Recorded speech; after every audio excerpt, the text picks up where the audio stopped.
I believe in respect for the dead, so I was pretty upset at first, but like he said, we're working on it now, and we're going to improve it, and things are going to get better. People just weren't segregated in life. It was such a serious institution that it affected people beyond life, even into the afterlife. If it's a 2-acre plot that was full of graves and it has gone to disrepair and nobody's doing anything to fix it or make it right, we're sort of making it right. We're giving history back to the people who've lost history in this town. We would like to show the full scope of the influence of the African-American community in Nacogdoches. This area was known as Frogtown. It was called the Frogtown Quarters because the African-Americans were forced to settle outside of the white community and in places that were unfavorable. And this was Frogtown because it was swampy. And this cemetery was constructed sometime after 1879, and it was a part of the Zion Hill Church. The cemetery fell into disrepair sometime after World War II. At least they say it fell into disrepair. It was actually desecrated and vandalized, and I think that was probably associated with the civil rights movement. You can see remnants of the old creek channel just beyond that brush there, so it went in a large arc. And sometime in the 70s, the city decided to extend Park Street over the creek, and they decided to channelize the creek. So they bulldozed the creek straight, and they bulldozed right through what was the cemetery.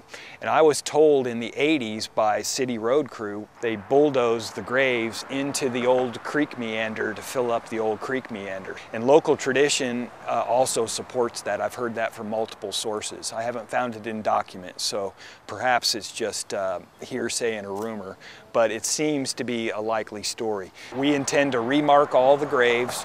People that were here helped to build Nacogdoches, and it illustrates to the students just how far we've come as a society. Through this project, we can show them how important community service is, and we hope that they take elements of this idea of service learning and service to a community. We hope that they take that with them when they leave Nacogdoches. Well, they carry this attitude into their professional life and into their own new communities. So we hope that this starts a ripple of community activity.